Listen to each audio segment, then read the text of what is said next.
The sound of Marcus typing on his laptop filled our home office as I stood in the doorway, watching him work with the same intense focus he'd always brought to his architectural projects. What he didn't know was that I'd been standing there for almost 10 minutes, not because I was admiring his dedication, but because I was memorizing every detail of this moment. The way his shoulders hunched slightly forward when he was concentrating. Before we jump back in, tell us where you're tuning.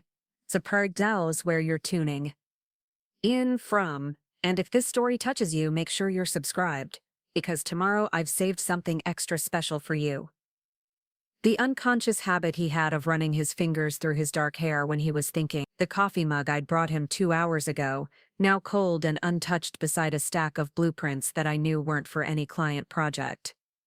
They were floor plans for a downtown loft apartment, an apartment he'd been secretly viewing for the past 3 weeks, according to the browser history I'd discovered on our shared computer last Tuesday, the same computer where I'd found saved searches for divorce attorneys, asset protection strategies, and something that had made my blood run cold. How to prepare for divorce without spouse knowing. Marcus looked up then, catching sight of me in the doorway, and his expression shifted in that subtle way that had become all too familiar over the past few months. The genuine smile he used to give me was replaced by something more careful, more calculated, something that looked like affection but felt like performance.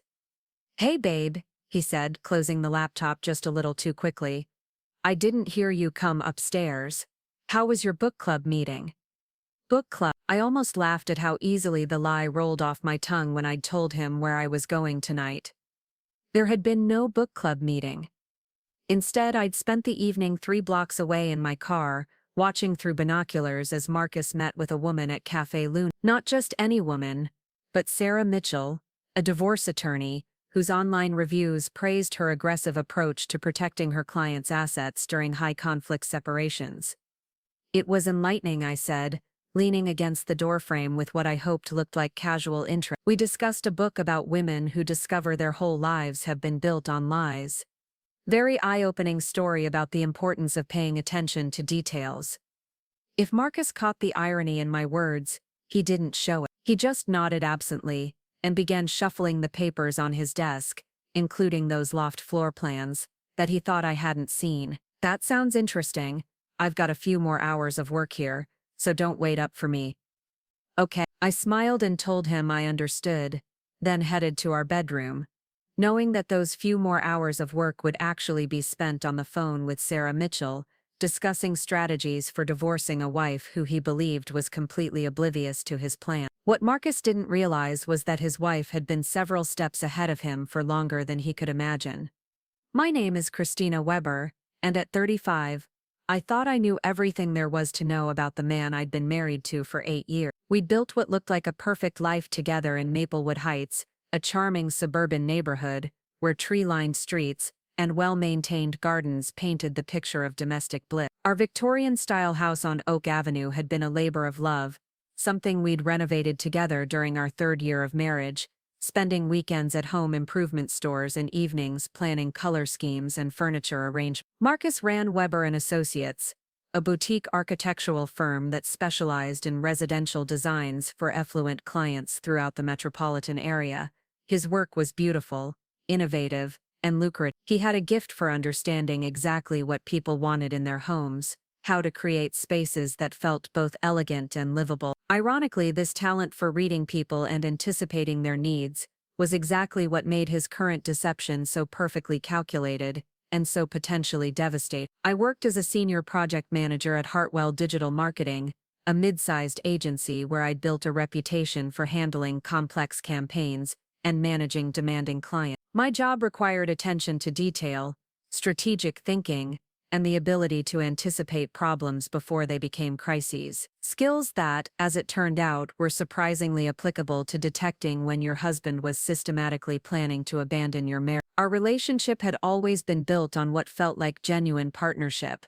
We made decisions together, supported each other's careers, and maintained the kind of easy communication that our friends often commented on with envy. Marcus was thoughtful and considerate, remembering anniversaries and birthdays, bringing me coffee in bed on Sunday mornings, and listening with apparent interest when I talked about my work projects or concerns. But sometime around 6 months ago, those small gestures of consideration had begun to feel different. Not absent, exactly, but performed, like Marcus was going through the motions of being a devoted husband while his mind was somewhere else entirely. The coffee still appeared on Sunday mornings, but he no longer lingered in bed to drink his own cup with me. He still remembered important dates, but the gifts felt generic, chosen without the personal thought that had once made them special. The change had been subtle enough that I might have dismissed it as the natural evolution of a long-term relationship, the way couples settle into comfortable routines that require less conscious effort. But my work in marketing had trained me to notice patterns, to identify when something was performing well and when it was just going through the motions. And Marcus's performance as my husband had definitely shifted from authentic engagement to professional competence. The first concrete sign that something was wrong came 3 months ago, on a Thursday evening, when Marcus announced he'd be working late on a new project. This wasn't unusual.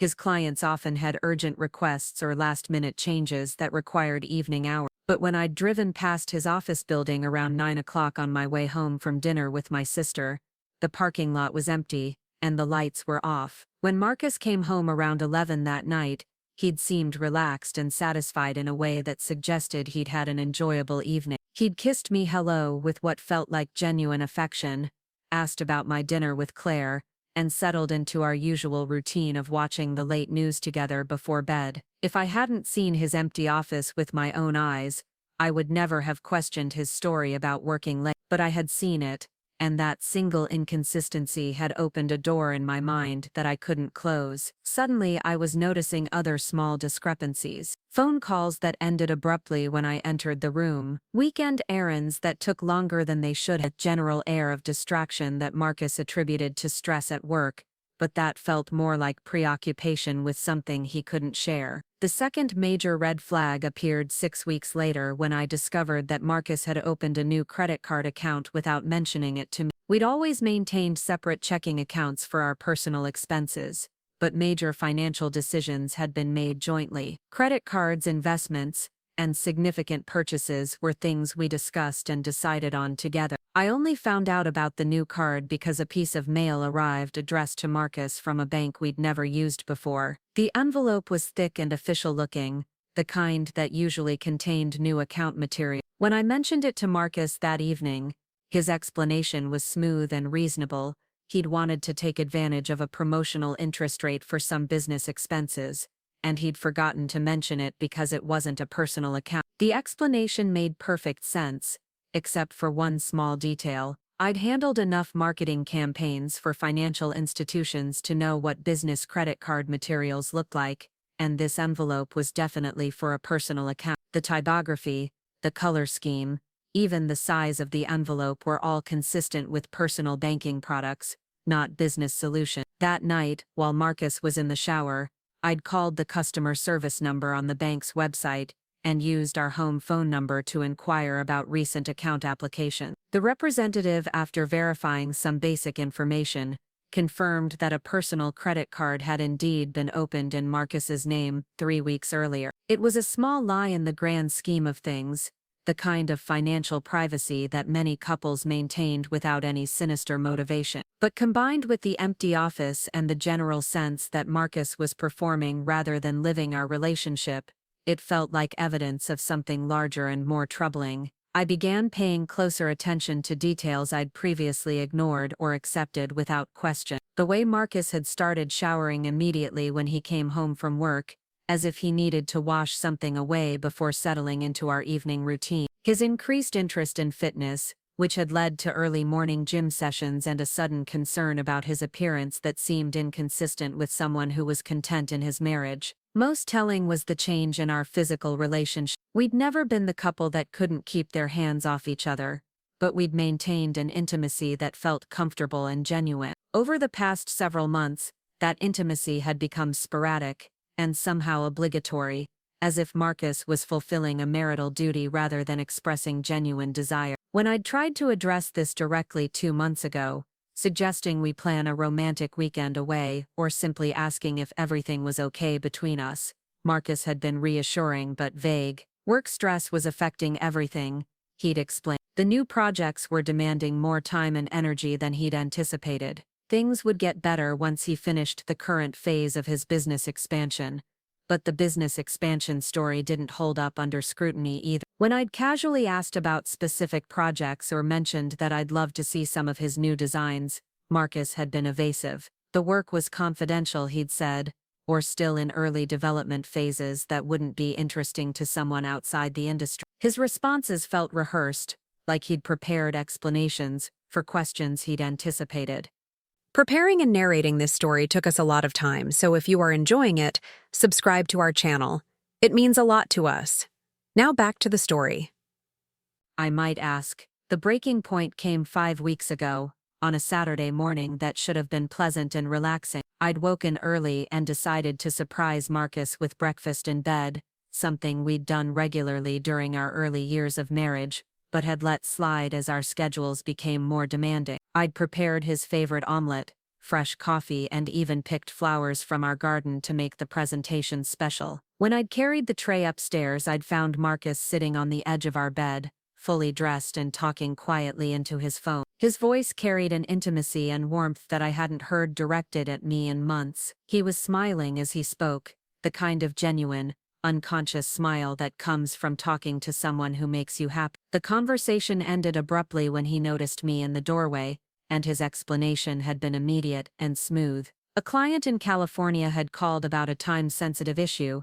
The 3-hour time difference meant he'd had to take the call early to catch them before their weekend started, but I'd caught enough of the conversation to know it hadn't been about architecture or business. I'd heard Marcus say something about missing someone and looking forward to seeing them soon. I'd heard laughter and what sounded like intimate teasing, the kind of private conversation that happens between people who know each other well and care about each other deeply. That morning, I'd served Marcus his breakfast with the same loving smile I'd planned, accepted his story about the California client, and spent the day pretending that nothing had changed. But something fundamental had shifted in my understanding of our marriage and my husband's honesty. That afternoon, while Marcus was supposedly at his office catching up on weekend work, I'd made a decision that would change everything. I'd driven to the library, used their public computer, and began researching private investigative services in our area. The search had been more complicated than I'd expected.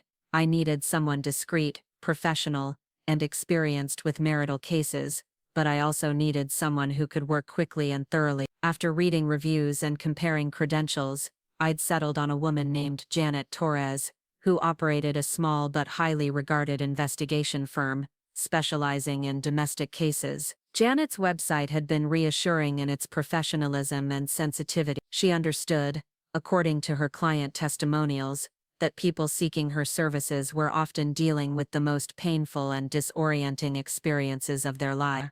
Her approach emphasized discretion, thorough documentation, and emotional support for clients who were trying to understand what was happening in their marriages. I'd called Janet's office the following Monday, using my lunch break to drive to a coffee shop across town where I was unlikely to encounter anyone I knew. The conversation had been both easier and more difficult than I'd anticipated. "I think my husband is planning to leave me," I'd said, the words feeling strange and shameful in my mouth. "I need to know what he's actually doing and whether I'm imagining things, or if my marriage is really falling apart." Janet had asked practical questions without judgment or unnecessary drama.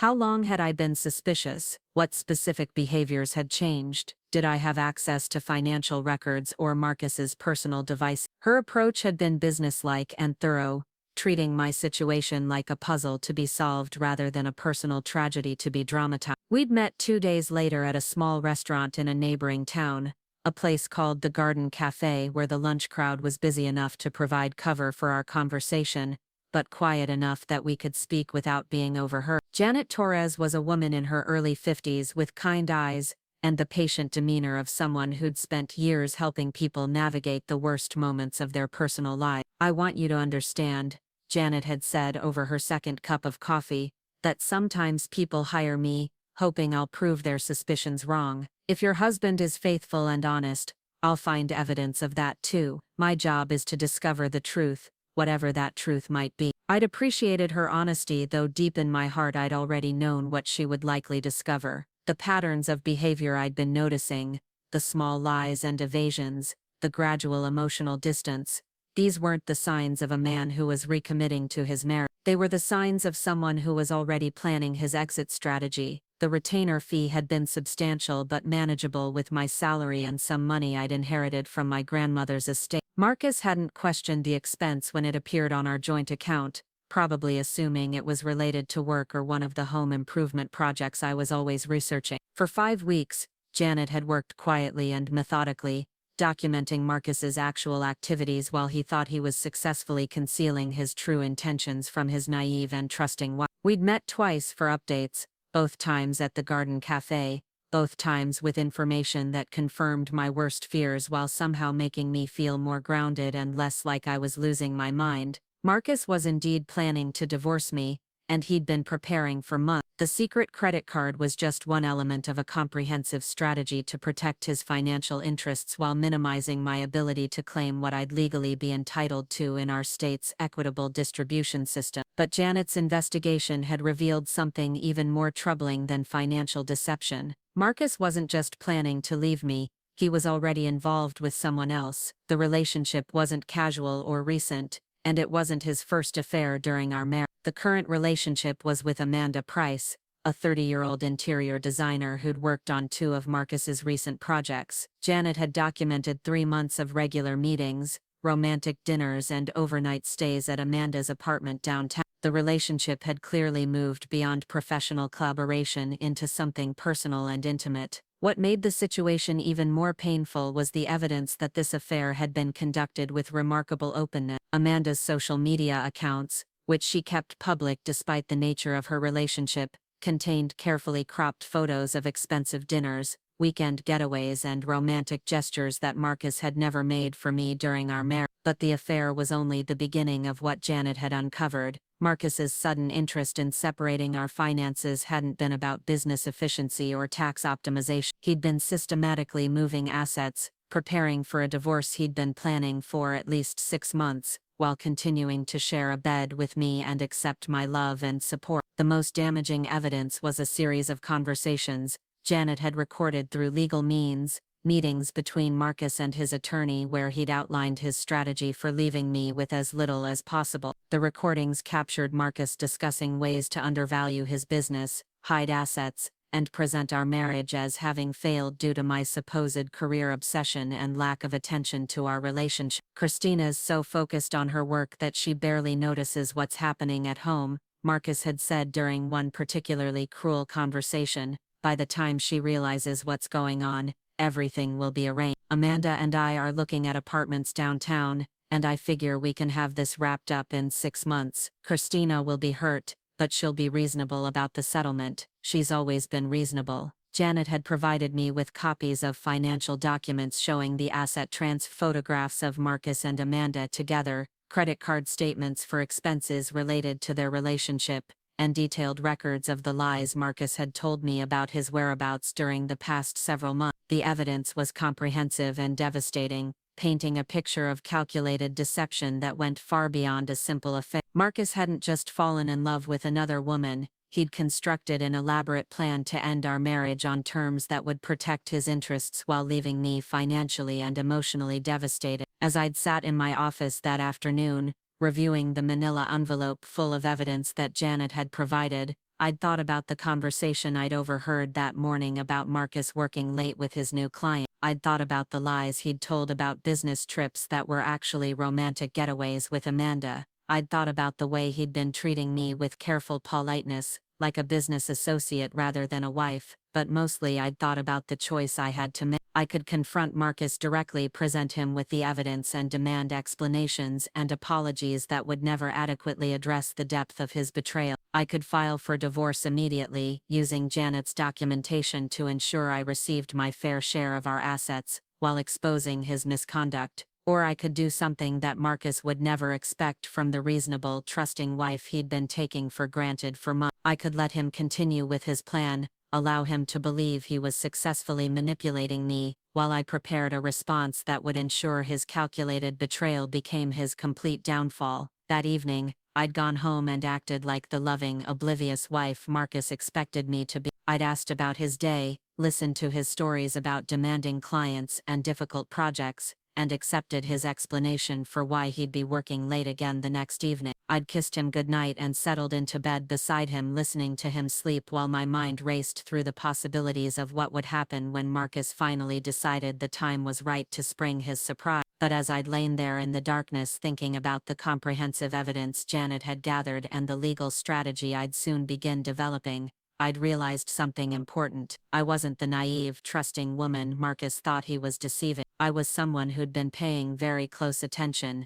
someone who'd been gathering her own evidence and making her own plans. Marcus thought he was executing a careful strategy to leave his marriage with maximum financial benefit and minimum complication. What he didn't know was that his reasonable, accommodating wife had been several steps ahead of him, preparing for exactly the kind of betrayal he thought he was concealing so cleverly. The next morning had brought another overheard phone conversation, this time with Marcus discussing timeline and logistics with someone who sounded like his attorney. He'd been pushing for an accelerated schedule, probably eager to finalize his divorce and start his new life with Amanda without the complications of ongoing legal proceedings. She suspects absolutely nothing, I'd heard him say as he'd gotten dressed for work. Christina's completely focused on her career projects. She's barely paying attention to what's happening between us. We should be able to move forward with the original timeline without any complication. I'd continued getting ready for my own day, applying makeup and choosing clothes while listening to my husband discuss how easy it would be to manipulate me into accepting whatever settlement he decided to offer. The irony wasn't lost on me that Marcus was planning my financial future while standing in the bathroom we'd renovated together, using the mirror we'd chosen together, preparing for a day of lying to me with the same careful attention he'd once devoted to planning romantic surprises. At my office that morning, I'd made a phone call that would begin the next phase of my own strategy. I'd contacted Patricia Morrison, an attorney who specialized in complex divorce cases, where significant assets were at stake and deception was suspected. Pat had been recommended by Janet Torres, who'd worked with her on several cases involving financial misconduct and systematic preparation for divorce. Pat's office was located in a downtown building that offered views of the architectural projects Marcus had helped design over the years. The irony of planning my divorce while looking out at evidence of my husband's professional success wasn't lost on me as I'd sat in Pat's conference room reviewing the evidence Janet had provided. "Your husband has made several critical errors," Pat had said after reviewing the comprehensive documentation. "He's assumed you're naive and trusting, he's left a detailed paper trail of his misconduct, and he's chosen a mistress who documents their relationship publicly on social media. Most importantly, he's so confident in his strategy that he's not taking basic precautions to protect himself." Pat's plan had involved careful timing and strategic use of the evidence Janet had gathered. Rather than confronting Marcus immediately, we decided to let him continue with his plan until he was ready to make his move. This would give us additional time to document his ongoing deception while allowing him to further compromise his legal position through continued lies and asset manipulation. "The goal," Pat had explained, "is to let him commit fully to his strategy before revealing that you've been aware of everything from the beginning. When someone has been this systematic about deception, the most effective response is to demonstrate that their victim was actually in control all along. For the past 3 weeks, I'd been living a double life that would have impressed any professional actress. During the day, I'd been the devoted wife who brought Marcus coffee and asked about his work projects. In the evenings, I'd been the understanding partner who accepted his explanations about working late and business trips without question. But secretly, I'd been working with Pat to build a legal strategy that would expose every aspect of Marcus's deception, while ensuring I received not just my fair share of our assets, but additional compensation for his systematic misuse of marital funds and his attempts to defraud me. The evidence Janet had continued gathering was damning. Marcus had spent over $40,000 on his relationship with Amanda, virtually all of it from accounts that included my contribution. The money had gone toward expensive dinners, jewelry, weekend trips, and even furniture for the downtown apartment he was planning to share with her once our divorce was finalized. More importantly, Marcus had been having conversations with his business partner and accountant about ways to temporarily reduce the apparent value of his firm, making it look like the business was less profitable than it actually was. These discussions, which Janet had documented through surveillance and public records research, demonstrated a clear intent to defraud me during asset division. The most recent evidence was perhaps the most damaging. Marcus had apparently told Amanda that our divorce would be simple and amicable, assuring her that I was so focused on my career that I barely noticed what was happening in our marriage. He'd promised her that we'd be able to start our life together without any complications or messy legal proceedings. Amanda, according to Janet's surveillance, had been apartment hunting with the confidence of someone who believed her boyfriend's divorce would proceed exactly as he'd outlined. She'd been posting about future plans and making purchases for their shared domestic life, apparently unaware that the money funding their relationship had been systematically stolen from the woman her boyfriend was planning to abandon. Tonight, as I'd stood in the doorway watching Marcus work on those apartment floor plans, I'd been thinking about the choice that lay ahead of me. I could continue letting him believe his plan was working, gathering more evidence while allowing him to dig himself deeper into legal and ethical trouble. Or I could end the charade and begin the process of holding him accountable for everything he'd done. The decision had been made for me earlier this week, when Janet had informed me that Marcus was planning to serve me with divorce papers within the next 2 weeks. According to her sources, he'd scheduled the event for our upcoming anniversary dinner, planning to present the dissolution of our marriage as a mature mutual decision that reflected our growth as individuals. The sheer cruelty of that timing had crystallized something for me. Marcus wasn't just planning to end our marriage,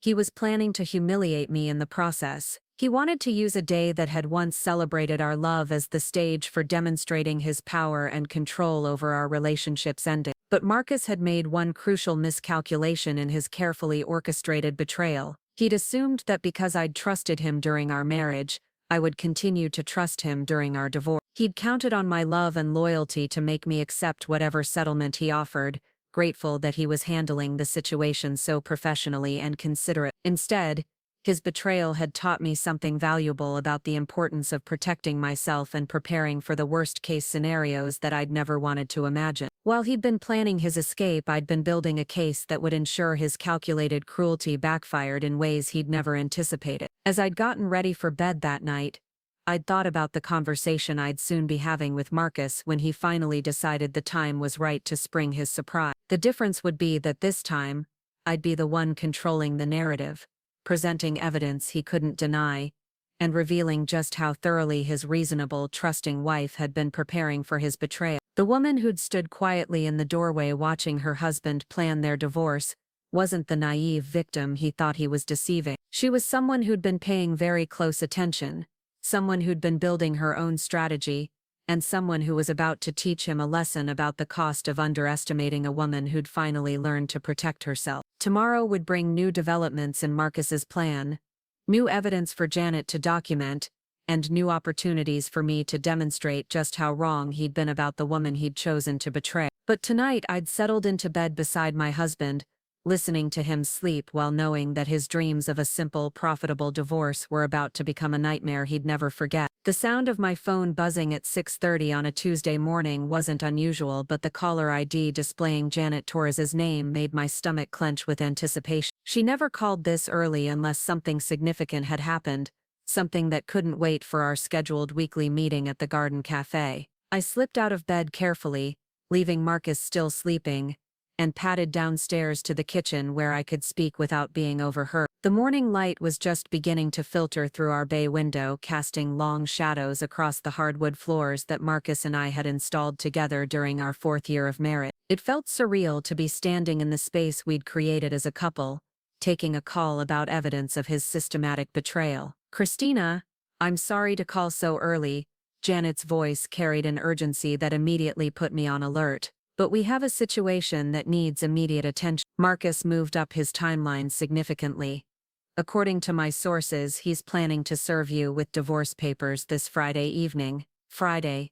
That was 3 days away, not the 2 weeks we'd been expecting. I gripped the phone tighter, my mind immediately racing through the implications of this accelerated schedule. Pat Morrison and I had been counting on additional time to finalize our counter strategy, to ensure every piece of evidence was perfectly organized and ready for court proceeding. "What changed?"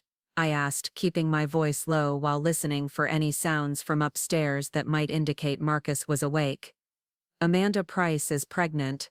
The words hit me like a physical blow. I sank into one of our kitchen chairs, the same ones Marcus and I had chosen together at an antique market in Pennsylvania, back when we'd still been planning a future that included children and growing old together. How far along? I managed to ask, though part of me didn't want to know the answer.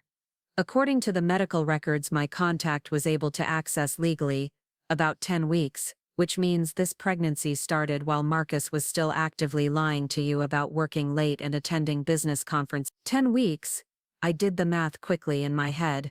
That would place the conception right around the time Marcus had told me he was attending an architecture symposium in Chicago, a 3-day event that he'd claimed was essential for his professional development. I'd even packed his suitcase, including the cologne I'd bought him for his birthday, and the lucky tie he always wore to important presentations.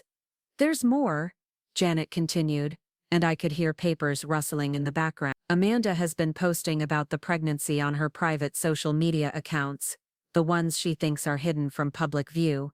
She's been documenting doctors' visits, sharing ultrasound photos and making plans for nursery decoration. She's also been apartment hunting with a much more aggressive timeline, looking at places that would accommodate a family. I closed my eyes, trying to process the full scope of what Marcus had been hiding. Not just an affair, not just financial deception, but an entirely separate life that included the children we'd discussed having, but had never quite gotten around to starting. The future he'd been building with Amanda was the same future he'd always found excuses to postpone with me. The pregnancy explains why Marcus is rushing the divorce timeline, Janet explained.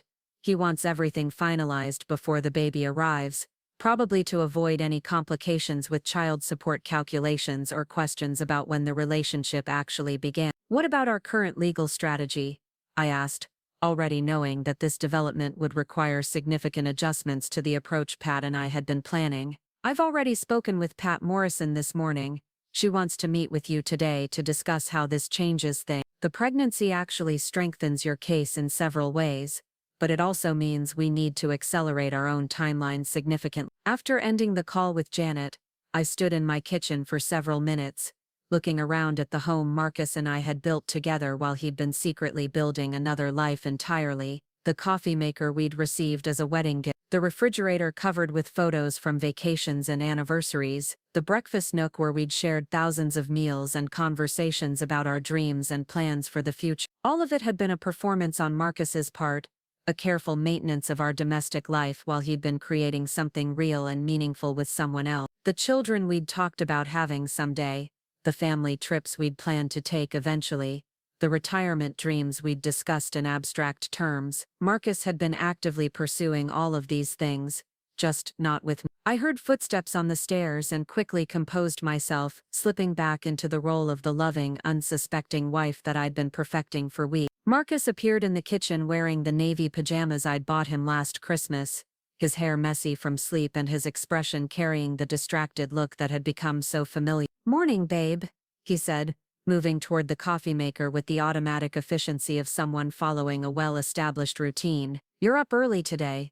"Couldn't sleep," I replied truthfully, though not for the reasons he would assume. I kept thinking about the Peterson campaign presentation today. I want everything to be perfect. Marcus nodded absently, already reaching for his phone to check message. I watched him scroll through what were probably texts from Amanda, maybe photos of their baby growing inside her, updates about apartment viewings, or doctor's appointment. His face carried a softness and engagement that I realized I hadn't seen directed toward anything related to our life together in months. "I'll probably be working late again tonight," he said without looking up from his screen. "We're in the final stages of the Morrison project, and the client wants some last-minute revisions to the kitchen design." The Morrison project. I'd heard him mention it several times over the past few weeks, always as an explanation for extended hours or weekend work sessions. I wondered if it was a real project at all, or just another carefully constructed lie to explain his absence while he spent time preparing for our divorce or planning his future with Amanda. "That's fine," I said, matching his distracted tone. "I might grab dinner with Claire anyway. We've been trying to catch up for weeks." This was partially true. Claire and I had been planning to have dinner, though not for several more days. But I needed an excuse to be out of the house that evening so I could meet with Pat Morrison to discuss how Amanda's pregnancy would affect our legal strategy. Marcus looked up from his phone then, and for just a moment, his expression carried something that might have been guilt or regret. Christina, I know I've been distracted lately with work. I want you to know that I appreciate how understanding you've been about everything. Of course, I replied, forcing warmth into my voice. That's what marriage is about, right?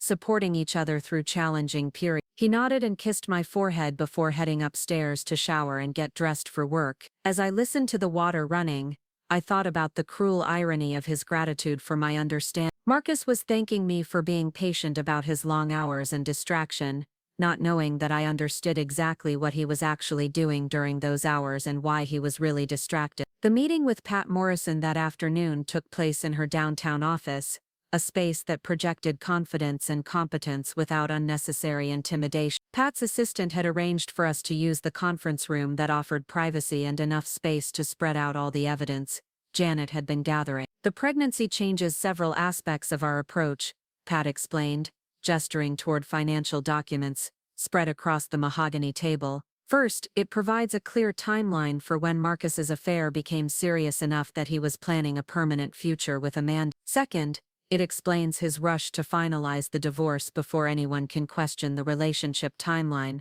Third, it gives us additional leverage regarding asset dissipation. She pulled out a calculator and began running numbers based on the financial evidence Janet had provided. If Marcus has been supporting Amanda's medical expenses, apartment deposits, baby-related purchases or any other pregnancy-related costs, those expenses represent additional dissipation of marital assets. Every dollar he's spent preparing for his life with Amanda and their child is money that belonged partially to you. The legal implications were complex, but Pat's explanation was clear. Marcus's use of joint funds to support Amanda's pregnancy and their shared domestic preparations could be viewed as theft regardless of his intentions or timeline for divorce. The fact that he'd been building a family with another woman while still married to me would influence how a judge viewed his credibility and his claims about our marriage failing naturally. There's another consideration, Pat continued, her expression becoming more serious. If Marcus serves you with divorce papers this Friday as planned,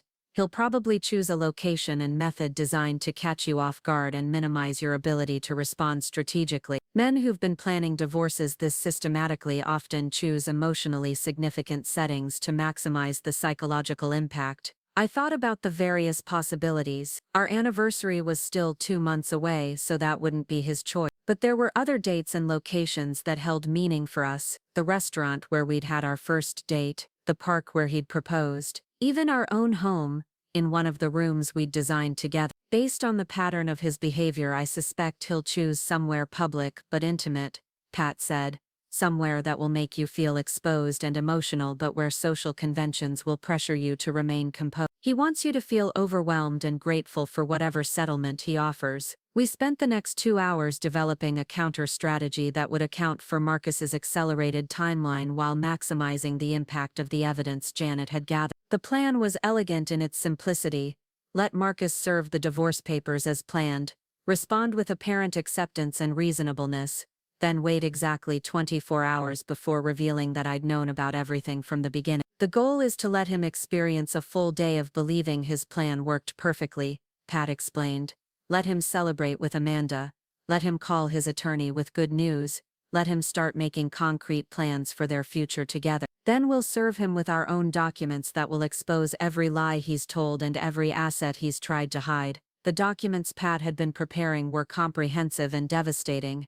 Emergency motions to freeze all joint assets, demands for immediate disclosure of business financial records, request for court hearings on asset dissipation and fraud.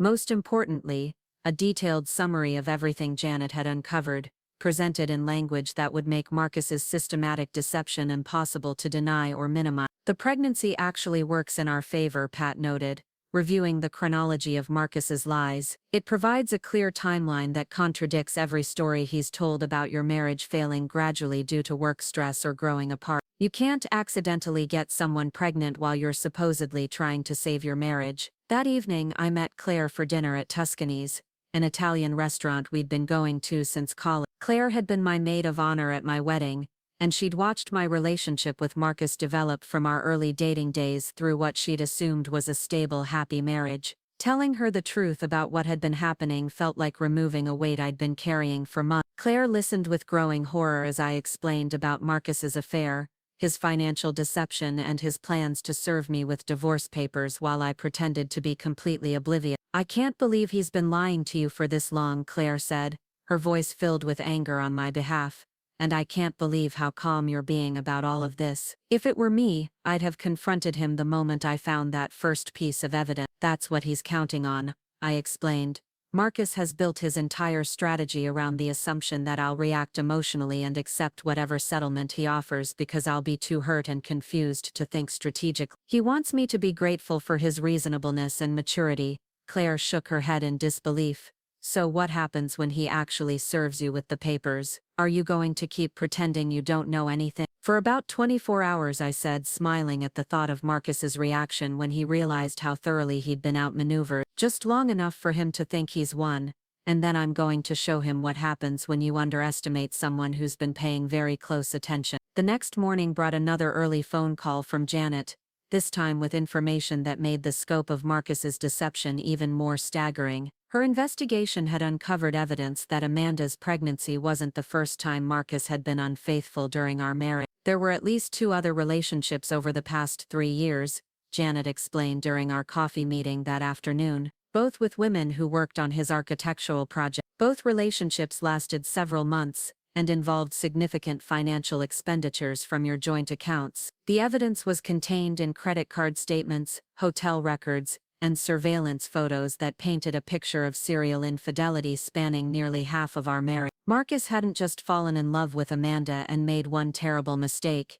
He'd been conducting a pattern of affairs while maintaining the facade of a devoted husband. The earlier relationships ended when the women became too demanding, or when Marcus decided they were becoming too complicated, Janet continued. "Amanda is different because she's younger, more willing to accept his timeline, and now she's pregnant with his child." The most damaging piece of new evidence was a recording Janet had obtained of a conversation between Marcus and his attorney, where he'd admitted to the pattern of affairs while discussing strategy for minimizing their impact on the divorce proceeding. "Christina never suspected anything before, and she won't suspect anything now." Marcus's voice was clear on the recording. "She's always been focused on her own career, and she trusts me completely. The affairs were discreet, and Amanda understands that we need to keep things quiet until the divorce is finalized." Hearing my husband's voice discuss his betrayal with such casual indifference was more painful than any of the evidence Janet had previously provided. Marcus wasn't just cheating, he was proud of how successfully he'd been deceiving me. He viewed my trust and love as weaknesses he could exploit rather than gifts he should treasure. "There's one more thing," Janet said, her expression becoming even more serious. "Amanda doesn't know about the previous affairs. According to my surveillance, Marcus has led her to believe that their relationship represents his first time being unfaithful. She thinks she's the great love who finally made him realize his marriage was wrong." This revelation added another layer of complexity to an already complicated situation. Amanda wasn't just the other woman. She was also being deceived by Marcus, led to believe their relationship was something special and unique rather than just the latest in a series of extramarital adventures. "How does this affect our legal strategy?" I asked, though I was beginning to understand that every new piece of evidence was strengthening our position while further undermining Marcus's credibility. "It demonstrates a pattern of deception that goes far beyond one affair or one moment of poor judgment," Janet explained. "This is systematic, long-term fraud and betrayal.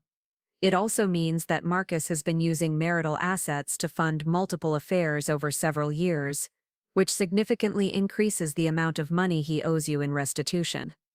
That evening, I went home and acted out another performance of marital normalcy, asking Marcus about his day and listening to his stories about client meetings and project deadlines. He seemed more relaxed than he'd been in weeks, probably because his divorce timeline was proceeding exactly as planned. "I'm taking you out to dinner tomorrow night," he announced while we were cleaning up after our meal. "That new French place downtown, Bistro Laurent. I made reservations for 7:30. My heart sank as I realized what was happening. Marcus had chosen the location for serving me with divorce papers, and he'd selected a restaurant that was elegant and intimate.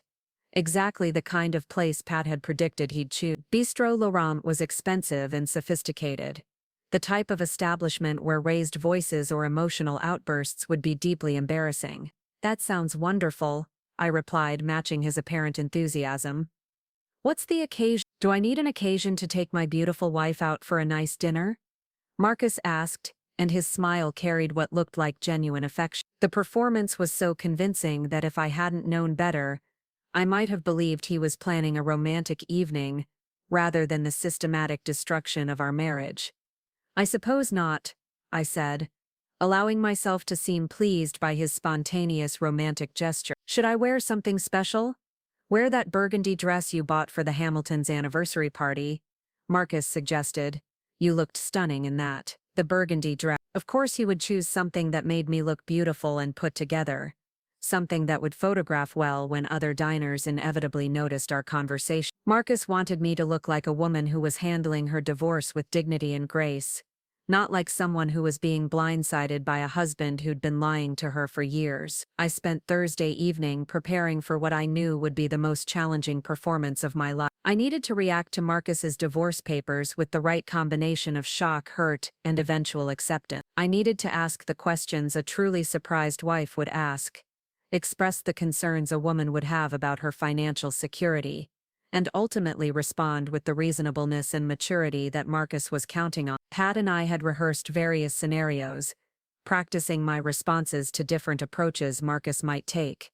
If he presented the divorce as a mutual decision, I would express confusion about when we'd discussed such a thing. If he blamed our problems on work stress or growing apart, I would ask for specific examples and suggest counseling. But ultimately I would accept his explanation and agree to work with him on an amicable settlement. The most important thing is to not reveal any knowledge of his affair or financial deception, Pat had reminded me during our final preparation meeting. Let him think his secrets are still safe. Let him believe that you're accepting the divorce purely based on his explanation about your marriage no longer working. That night, as I lay in bed beside Marcus, I listened to him sleep and thought about the elaborate deception we'd both been maintaining. He'd been pretending to be a faithful husband while planning my financial destruction. I'd been pretending to be an oblivious wife while building a case that would expose every aspect of his betrayal. The difference was that my deception was designed to protect myself and ensure justice, while his was designed to hurt me and steal what I'd rightfully earned during our marriage. Tomorrow evening would mark the end of both performances, though Marcus wouldn't realize it for another 24 hours. Friday morning arrived with an email from Pat Morrison, confirming that all our counter documents were prepared and ready for service. The process server was standing by, waiting for my signal to deliver the legal papers that would transform Marcus's celebration into his worst nightmare. Janet sent a text message, letting me know that Amanda had taken the day off work for what appeared to be a doctor's appointment, followed by apartment shopping in the downtown district where she and Marcus were planning to start their new life together. The timing was perfect. Marcus would serve me with divorce papers while his pregnant girlfriend was literally preparing their shared domestic future. At work, I threw myself into final preparations for the Peterson campaign presentation, grateful to have something demanding enough to occupy my mind and prevent me from obsessing about the evening ahead. My colleagues complimented my focus and energy, having no idea that I was hours away from the most significant confrontation of my personal life.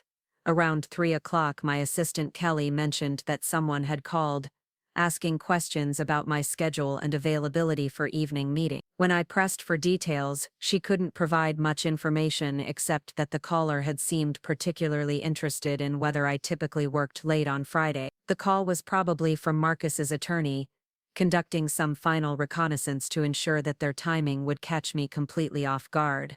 They wanted to make sure I'd be available for Marcus's dinner invitation, and emotionally unprepared for what he was planning to discuss. I left the office at 5:30, giving myself plenty of time to go home and change into the burgundy dress Marcus had specifically requested. As I applied makeup and styled my hair, I thought about the irony of preparing to look beautiful for a dinner where my husband was planning to destroy my life.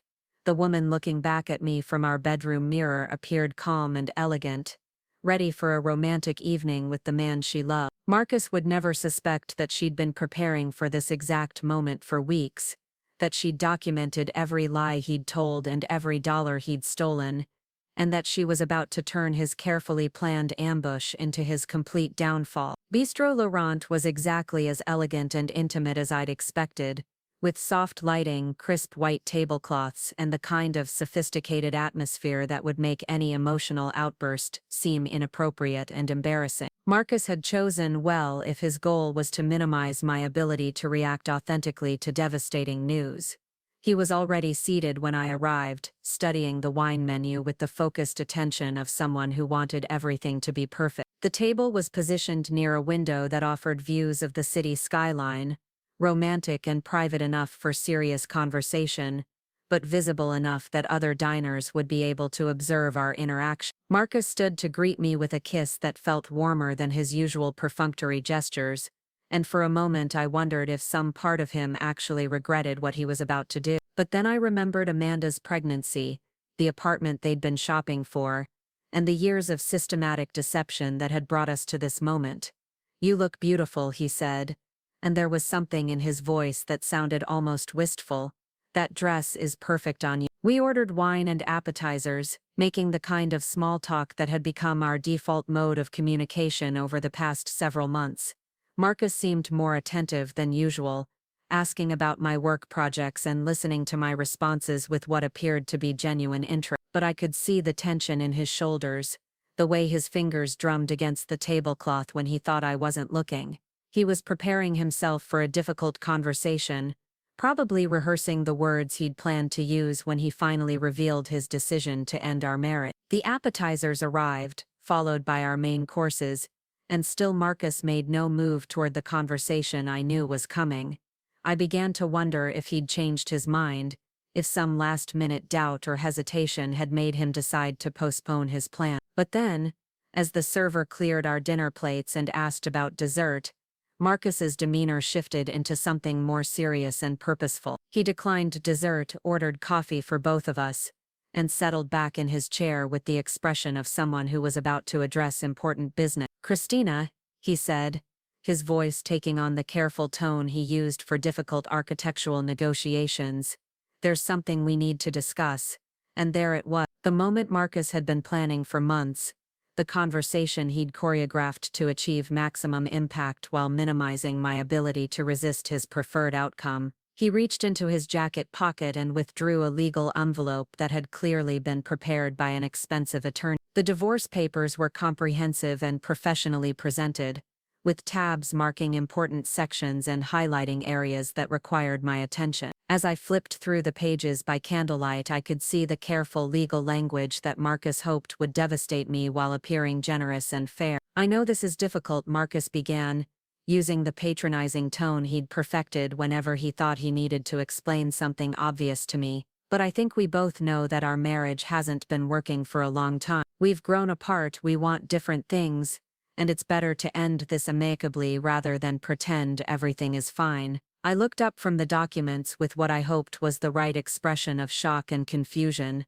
"Marcus, I don't understand. When did you decide our marriage wasn't working?" "I thought we were just going through a stressful period with work. It's been building for a while," he said, reaching across the table to touch my hand in a gesture that probably looked comforting to anyone observing from nearby table. "You've been so focused on your career working those long hours, and I felt like we were becoming strangers living in the same house." The irony of Marcus accusing me of being too focused on work, when he'd been using supposed work obligations to conduct multiple affairs, was almost too much to bear, but I maintained my expression of hurt confusion, asking the questions a genuinely surprised wife would ask. "But what about counseling? What about trying to work through whatever problems we're having? 8 years of marriage seems worth fighting for." Marcus's response was smooth and rehearsed, clearly prepared for exactly this objection. "I've thought about that, but I think we're past the point where counseling would help. We've become fundamentally incompatible, and staying together would just make both of us miserable." As he continued explaining his reasons for wanting a divorce, I reviewed the settlement terms he was proposing. The documents were masterfully crafted to appear generous while actually protecting his most valuable asset. I would keep our house, which seemed significant, and I noticed that Marcus was retaining full ownership of his business and all related investments. The financial arrangements were structured to provide me with what looked like security while ensuring that Marcus kept the bulk of his rapidly appreciating architectural. He'd even included provisions for temporary alimony, which would end after 2 years regardless of my employment situation. "I want you to take time to review everything with an attorney," Marcus said, probably hoping I'd choose someone he could influence or manipulate. "I want you to feel completely comfortable with every aspect of the settlement." I nodded slowly, as if trying to process the magnitude of what he was proposing. "This is so much to absorb, Marcus. I never expected. I knew you'd been stressed about work, but I thought that would pass." "I know this is shocking," he said, and his voice carried what sounded like genuine sympathy, "but I think once you have time to really consider our relationship objectively, you'll realize that we've both been going through the motions for a while." The conversation continued for another 30 minutes, with Marcus patiently answering my questions and reassuring me that his decision was final but that he wanted our divorce to proceed as smoothly and amicably as possible. He'd clearly spent considerable time preparing for this discussion, anticipating my concerns and developing responses that would guide me toward acceptance. By the time we left Bistro Laurent,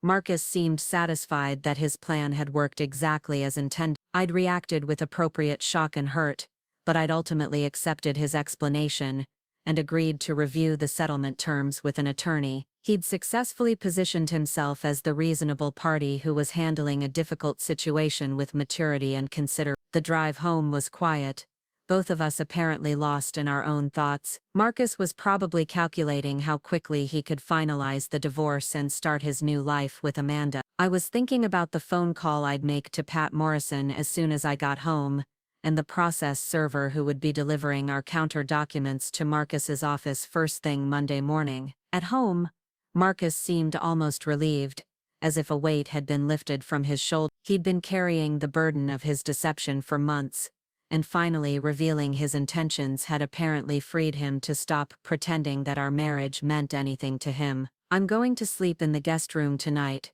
he said as we prepared for bed. "I think it would be appropriate to start maintaining some distance while we work through the legal process." I agreed that this seemed reasonable, though what I really thought was that Marcus was probably eager to call Amanda with good news about how smoothly his divorce announcement had gone. He wanted privacy to celebrate the success of his plan and perhaps make concrete arrangements for their immediate future together. As I lay alone in our bed that night, I thought about the comprehensive evidence Pat and I had been preparing, and how different Marcus's weekend was going to be from what he was currently anticipating. In less than 72 hours, he would discover that his reasonable, trusting wife had been several steps ahead of him throughout his entire deception. The woman he'd dismissed as too naive to suspect his affairs had been documenting every aspect of his betrayal. The wife he'd assumed would be grateful for his generous settlement offer had been building a case that would expose his systematic fraud and ensure he faced serious legal consequences for his misconduct. Marcus thought he'd just executed the perfect divorce strategy, catching his wife completely off guard and positioning himself to start fresh with minimal financial impact. What he didn't know was that his careful planning had just triggered a response that would make his calculated betrayal the biggest mistake of his life. The sound of Marcus humming in the kitchen Saturday morning was something I hadn't heard in over a year. He was making pancakes, something he used to do regularly during our early years of marriage, but had abandoned as his deception deepened and his guilt apparently made domestic gestures feel hypocritical. Now that he'd finally revealed his intentions and believed I'd accepted them gracefully, he seemed liberated to enjoy simple pleasures again. I found him at the stove, flipping pancakes with the easy confidence of someone whose burden had finally been lifted. He was wearing the Cornell sweatshirt I'd bought him during a weekend trip upstate, back when we still took spontaneous drives together and explored small towns just for the pleasure of discovery. Seeing him in that sweatshirt while he celebrated the success of his betrayal felt like watching someone desecrate a memorial. "Good morning," he said cheerfully, glancing over his shoulder with a smile that reached his eyes for the first time in months. "I thought we could have a nice breakfast together, maybe talk about next steps for the house." Figure out logistics for the next few weeks. Next steps. Logistics. Marcus was already thinking practically about dissolving our life together, probably eager to establish timelines that would allow him to move in with Amanda before their baby arrived. I wondered if he'd already called his attorney with good news about my cooperative attitude, or if he'd spent the morning texting Amanda about how smoothly everything had gone. That sounds practical, I agreed, accepting the plate of pancakes he offered with what I hoped looked like resigned acceptance. I suppose we need to start thinking about how to handle all the details. Marcus sat across from me at our breakfast table, the same spot where we'd shared thousands of meals and made countless plans for our future together. The morning light streaming through our bay window highlighted the satisfaction in his expression, the relief of someone who'd successfully navigated a challenging negotiation. "I want you to know how much I appreciate the way you handled everything last night," he said, cutting into his pancakes with deliberate precision. "I was worried you might take it personally or try to fight the decision,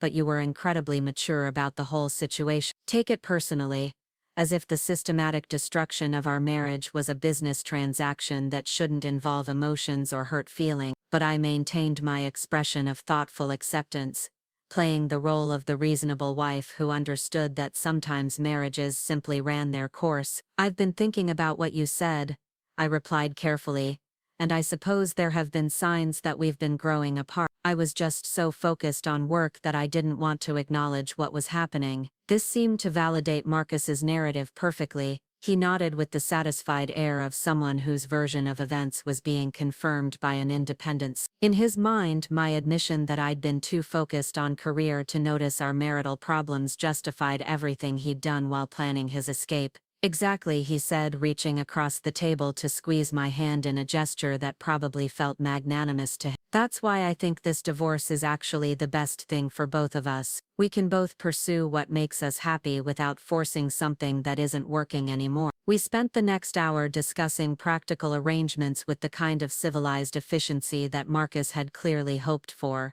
Where would he stay during the divorce proceedings? How would we handle joint bills and household expenses? When would he start moving his personal belongings out of our shared spaces? Marcus had obviously given considerable thought to these logistics, presenting solutions that seemed reasonable while actually serving his interest perfectly. He'd already identified a furnished apartment downtown that he could rent month to month, coincidentally located just 6 blocks from where Amanda lived. He'd calculated exactly which expenses he'd continue contributing to and which ones would become my sole responsibility. Most tellingly, he'd prepared a timeline that would have him completely moved out within 3 weeks, well before any potential complications from Amanda's pregnancy could become obvious to our friends and family. He wanted to be established in his new living situation before anyone could question the overlap between his divorce and his new relationship. "I think the most important thing is maintaining our friendship through this process,"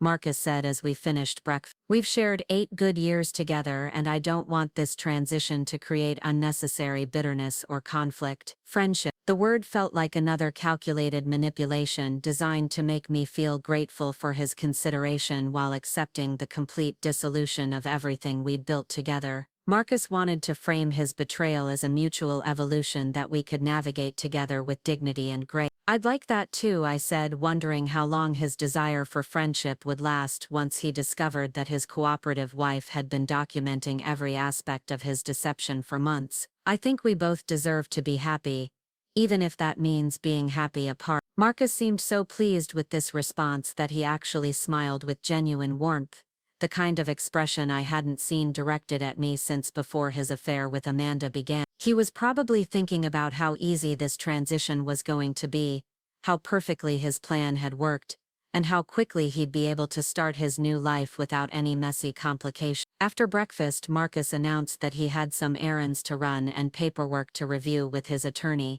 This was undoubtedly code for meeting with Amanda to share the good news and perhaps begin making concrete arrangements for their immediate future together. He kissed my forehead with what felt like affectionate relief before heading out for what he probably anticipated would be a celebratory day.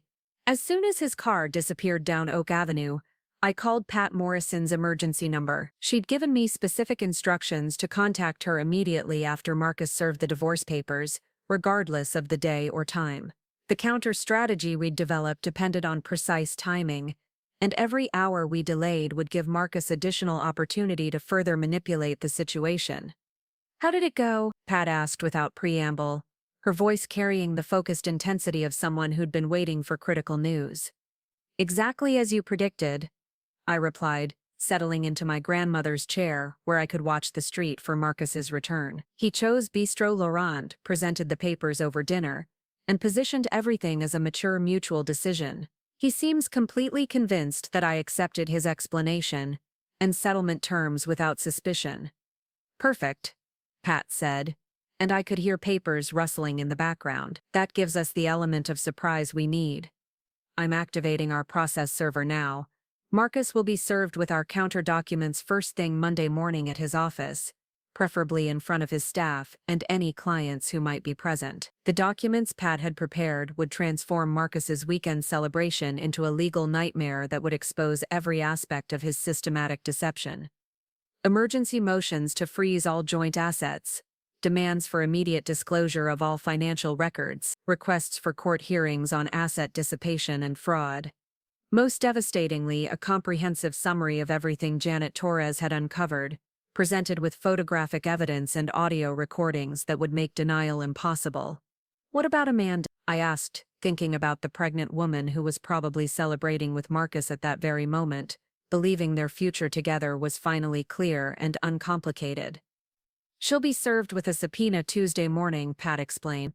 "We'll need her testimony about every gift Marcus provided, every expense he covered, and every conversation they had about his divorce timeline. Her social media posts will be entered as evidence of asset dissipation, and she'll need to provide documentation of all pregnancy-related expenses Marcus has covered." The legal strategy was comprehensive and ruthless, designed to expose not just Marcus's infidelity but his systematic use of marital assets to fund his affair and prepare for his new life. Every romantic dinner he'd shared with Amanda, every piece of jewelry he'd bought her, every contribution he'd made toward their shared domestic future had been partially funded with money that belonged to me. "The pregnancy actually strengthens our case significantly," Pat continued. "It provides a clear timeline that contradicts Marcus's claims about your marriage failing gradually.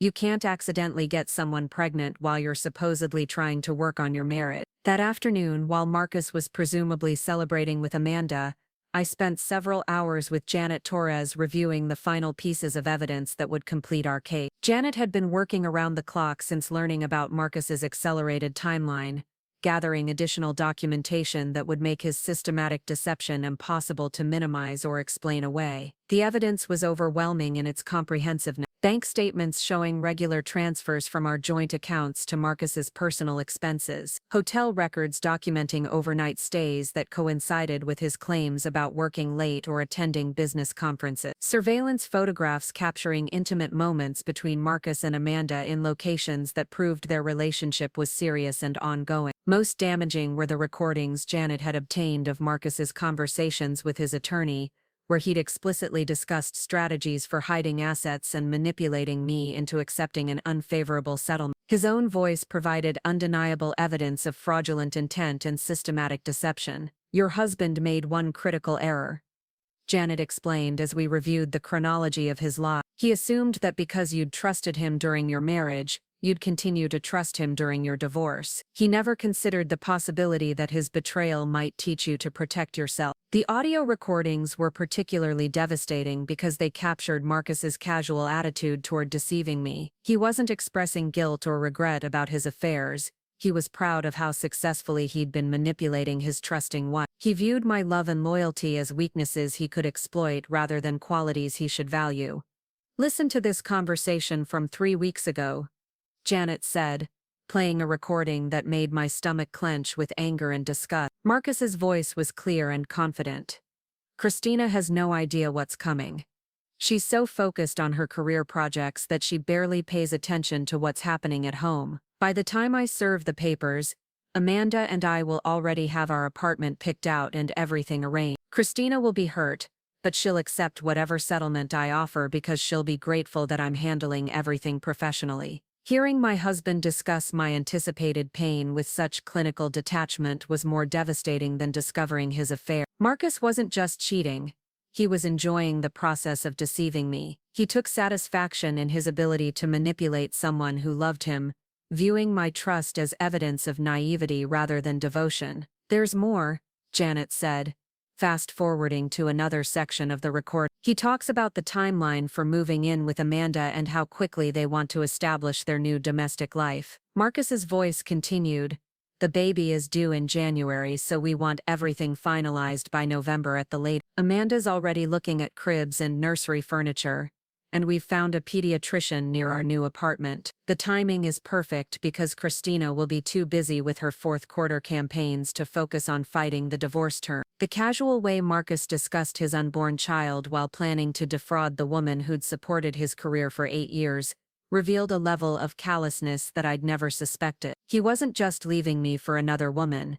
He was systematically stealing from me to fund the family life he'd always claimed we'd have together someday. Sunday morning brought a text message from Marcus saying he'd be spending the day reviewing legal documents and wouldn't be home until evening. This was obviously code for spending time with Amanda, probably shopping for baby items or furniture for their future apartment. The man who'd served me with divorce papers 36 hours earlier was already living his new life with remarkable openness. I used his absence to make final preparations for the legal counterattack that would begin the following morning. Pat Morrison had scheduled emergency court hearings for Wednesday, giving us just 3 days to prepare comprehensive responses to Marcus's attempts to minimize the damage once he realized what he was facing. The documents we'd prepared were masterful in their detail and devastating in their implications. Every lie Marcus had told was documented with corresponding evidence. Every asset he'd tried to hide was identified with precise valuation. Every conversation he'd had about manipulating me was transcribed with timestamps and legal authentication. But beyond the financial fraud and systematic deception, our case highlighted something that would be particularly damaging to Marcus's professional reputation. His affairs with women who worked on his architectural projects created potential legal liabilities for his business, especially if any of those relationships had involved conflicts of interest or professional misconduct. "Your husband's pattern of behavior suggests he's been using his position as an architect to initiate inappropriate relationships with colleagues and subcontractors," Pat had explained during our weekend preparation session. "This creates potential liability issues that could affect his business licenses and professional standing." Monday morning arrived with crystalline clarity, one of those perfect autumn days that made Maplewood Heights look like a postcard advertisement for suburban happiness. I got ready for work with particular care, choosing a navy suit that projected competence and strength. I wanted to look like someone who was in complete control of her life when the inevitable phone calls started coming. At exactly 9:15, while I was reviewing campaign materials in my office at Hartwell Digital Marketing, my phone rang with Marcus's name on the caller ID. The process server had found him at his office, probably interrupting a staff meeting or client consultation to deliver the legal documents that would shatter his weekend celebration. I let the call go to voicemail, wanting to hear the panic in Marcus's voice when he realized that his reasonable, cooperative wife had been several steps ahead of him throughout his entire deception. The message he left was barely coherent, a mixture of shock, anger, and desperate confusion that revealed how completely unprepared he'd been for any kind of sophisticated opposition. "Christina, what the hell is happening? I just got served with papers claiming fraud and asset dissipation. This is insane. You agreed to work together on an amicable divorce. Call me back immediately. We need to talk about this." The second call came 20 minutes later, this time with Marcus's voice carrying a note of genuine fear as he began to understand the scope of the evidence that had been filed against him. "Christina, I don't understand what's happening here. These documents claim you've known about Amanda for months. They have financial records and surveillance photos. How is this possible? You seemed completely surprised Friday night. Call me back. We need to figure out what's going on." I smiled as I deleted both messages without responding. Marcus was finally experiencing the same confusion and helplessness that he'd intended to inflict on me. The man who'd spent months planning my emotional and financial destruction was discovering what it felt like to be completely outmaneuvered by someone he'd underestimated. The third call came from an unknown number, probably Marcus calling from his attorney's office after his own lawyer had reviewed the evidence Pat had filed. This message was longer and more desperate,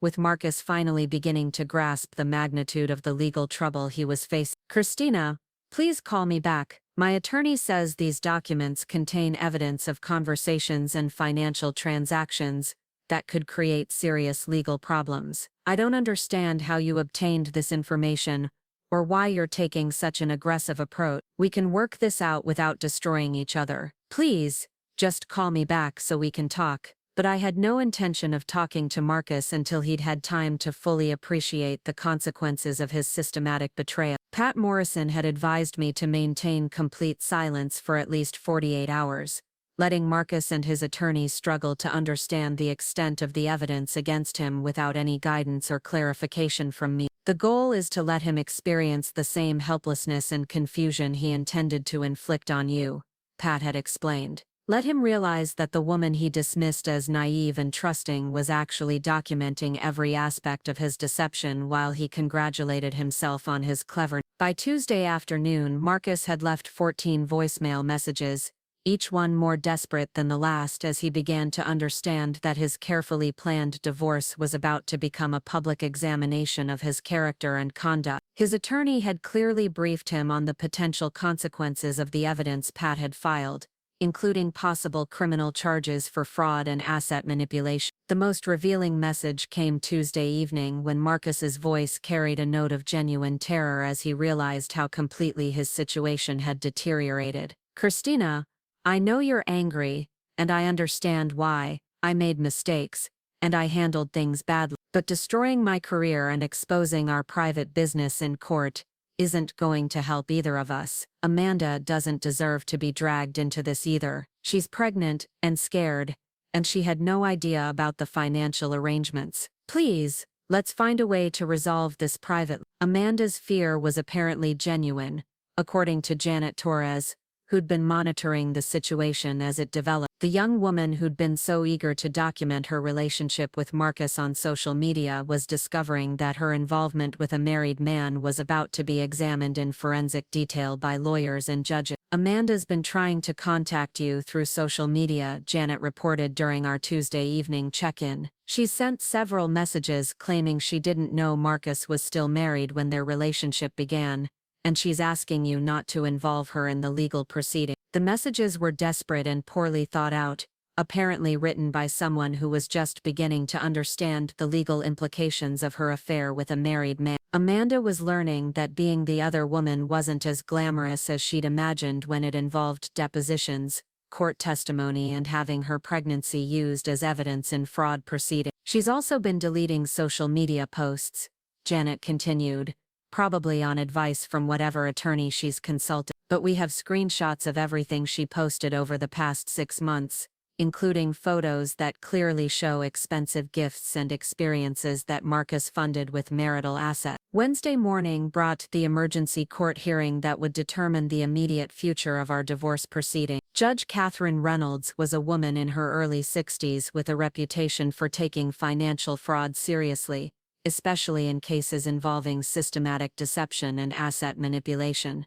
I arrived at the courthouse with Pat Morrison, feeling nervous but confident in the strength of our evidence. Marcus was already there with his attorney, an expensive-looking man who seemed uncomfortable with the comprehensive documentation Pat had provided. Marcus looked haggard and defeated, like someone who'd spent the past 72 hours discovering that his entire understanding of his situation had been fundamentally wrong. He kept glancing at me with expressions that shifted between confusion and something that might have been respect, as if he was seeing me clearly for the first time in our relationship. Judge Reynolds reviewed our evidence with methodical thoroughness, asking pointed questions about the timeline of Marcus's deception and the extent of his use of marital assets to fund his affair. Marcus's attorney attempted to minimize the significance of the financial misconduct, arguing that the amounts involved were relatively small compared to the overall value of the marital estate. Your Honor, Pat responded, the issue isn't the absolute dollar amounts involved but the systematic nature of the deception and the defendant's clear intent to defraud his wife while planning their divorce.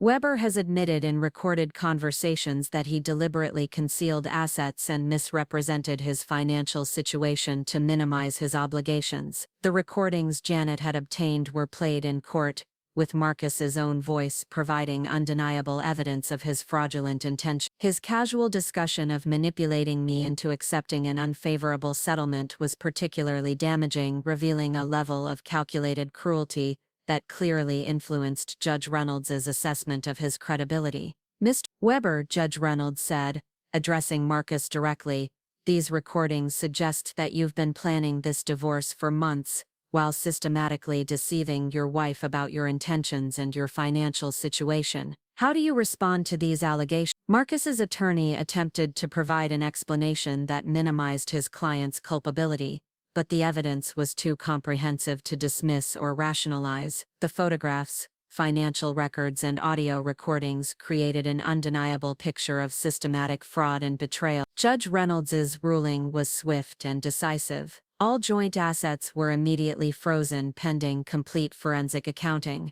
Marcus was ordered to provide detailed documentation of every significant transaction over the past 2 years. Most importantly, he was required to immediately cease all financial support for Amanda Price and return any marital assets that had been used to fund their relationship. Furthermore, Judge Reynolds continued, "I'm referring this matter to the district attorney's office for review of potential criminal charges related to asset manipulation and fraud. The systematic nature of Mr. Weber's deception raises questions that extend beyond civil divorce proceedings." The mention of criminal charges visibly shocked Marcus, who probably never considered that his marital misconduct could result in prosecution. His attorney immediately requested a recess to confer with his client, clearly needing time to explain the serious implications of the judge's ruling. But Judge Reynolds wasn't finished. "I'm also ordering immediate discovery of all business records for Weber and Associates, including client files and financial statements. If Mr. Weber has been using business resources to facilitate personal affairs,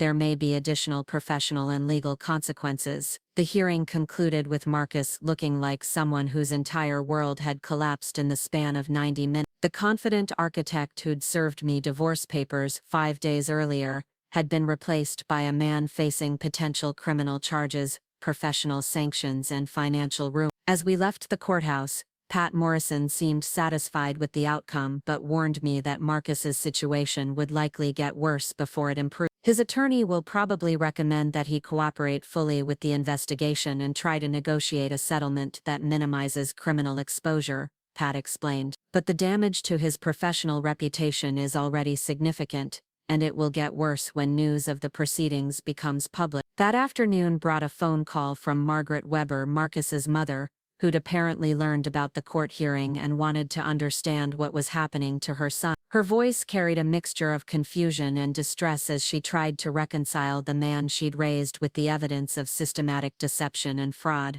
"Christina, I don't understand what's happening," Margaret said, her voice breaking with emotion. "Marcus told me you'd agreed to an amicable divorce, that you'd both realized the marriage wasn't working. Now I'm hearing about affairs and financial fraud and criminal investigations. What went wrong?" I felt genuinely sorry for Margaret, who'd always treated me with kindness, and had clearly been deceived by her son just as thoroughly as I had. Marcus had apparently presented his divorce as a mutual decision between two mature adults, not as the culmination of years of systematic betrayal and deception. "Margaret, I'm sorry you're learning about this now," I said carefully. "But Marcus wasn't honest with you about why our marriage is ending. He's been having affairs for years, and he's been using our joint finances to fund those relationships while planning to leave me with as little as possible." The silence that followed was painful, filled with Margaret's struggle to process information that contradicted everything her son had told her about his situation. "Affairs," she whispered finally, "for years, but he said you'd grown apart because of work stress." "That's what he wanted everyone to believe," I explained gently, "but the evidence shows he's been planning this divorce for months while continuing to lie to me about his intentions. The woman he's been seeing is pregnant with his child." Margaret's sharp intake of breath suggested that this was the first she'd heard about Amanda's pregnancy. Marcus had apparently kept that information private, probably to avoid difficult questions about timing and his true motivations for seeking divorce. "I had no idea," Margaret said, her voice filled with shame and disappointment. "If I'd known what he was really doing, I would have tried to stop him. This isn't how I raised him. Christina, this isn't the man I thought he was. The conversation with Margaret was painful but necessary, helping me understand that Marcus had been deceiving everyone, not just me. His systematic lies extended to his family, his business partners, and probably his friends, all of whom had been led to believe that our divorce was a mature mutual decision rather than the result of his calculated betrayal. Thursday brought news that Marcus's professional situation was deteriorating rapidly. Word of the court proceedings had spread through their architectural community, and several clients had already contacted Weber and Associates to express concerns about their ongoing projects. Professional reputation is everything in architecture, Janet explained during our Thursday update meeting. When clients lose confidence in an architect's integrity, it affects not just current projects but future opportunities. Marcus's business was built on trust and personal relationships, and both have been severely damaged. The most immediate concern was that Marcus's business partner, Thomas Kane, was reportedly considering dissolving their partnership to protect his own professional standing. The firm they'd built together over 8 years was being threatened by Marcus's personal misconduct, creating additional financial pressures beyond the divorce proceedings. Kane has been fielding calls from concerned clients and professional associates, Janet continued. He's apparently furious that Marcus's personal problems are affecting their shared business interests, and he's consulting with attorneys about his options for protecting the firm's reputation. Friday morning brought the phone call I'd been expecting since the court hearing. Marcus's attorney, Richard Hoffman, contacted Pat Morrison to request an urgent meeting about potential settlement negotiations. The criminal referral and professional consequences had apparently convinced Marcus that his situation required immediate damage control. Mr. Weber is prepared to make significant concessions to resolve this matter quickly, Hoffman told Pat during their preliminary conversation. He recognizes that his actions have created serious legal and financial complications, and he wants to find a resolution that serves everyone's interest. But Pat was in no hurry to negotiate, especially given the strength of our evidence and the mounting pressure Marcus was facing from multiple directions. Mr. Weber had months to consider the consequences of his actions, Pat responded coolly. He chose to proceed with systematic deception and fraud, apparently confident that his wife would accept whatever settlement he offered. Now he's facing the consequences of that miscalculation. The settlement discussion would have to wait until Marcus provided complete financial disclosure and cooperated fully with the forensic accounting that Judge Reynolds had ordered. Every asset, every transaction, and every business relationship would be examined before any negotiations could begin. As Friday evening approached, I realized that exactly 1 week had passed since Marcus served me with divorce papers at Bistro Laurent, confident that his plan had worked perfectly. In 7 days, his celebration had turned into a legal nightmare that threatened every aspect of his professional and personal life. The man who dismissed me as too naive and trusting to oppose him effectively had discovered that his wife had been several steps ahead of him throughout his entire deception. The reasonable settlement he'd expected to negotiate had become a comprehensive examination of his character and conduct that would expose every lie he'd told and every dollar he'd stolen. Marcus thought he'd been executing a careful strategy to leave his marriage with maximum benefit and minimum complications. Instead, he'd walked into a carefully prepared trap that would ensure his calculated betrayal became the most expensive mistake of his life. The morning sun cast long shadows across the conference room at Morrison and Associates as I reviewed the settlement proposal Marcus's attorney had delivered the night before. 3 weeks had passed since Judge Reynolds's devastating ruling, and the document in front of me represented Marcus's complete capitulation to terms he never imagined he'd be forced to accept. Richard Hoffman had crafted the proposal with the desperate precision of someone trying to salvage what remained of his client's dignity, while acknowledging the overwhelming strength of our evidence. Gone were the carefully structured arrangements that would have left me with minimal assets, while Marcus retained control of his business and financial future. Instead, I was looking at terms that reflected the true cost of his systematic betrayal. He's offering you 68% of all marital assets, Pat Morrison said, her voice carrying the satisfaction of someone who'd achieved more than she'd initially thought possible. Plus full ownership of the house, half of his business interest in Weber and Associates, and substantial alimony for 6 years rather than the 2 years he originally proposed. The numbers were staggering, representing not just my fair share of what we'd built together, but additional compensation for Marcus's use of marital funds to finance his affairs and his attempts to defraud me during the divorce process. Judge Reynolds's referral to the district attorney had motivated Marcus to cooperate fully, hoping that voluntary restitution might influence any potential criminal proceeding. But beyond the financial terms,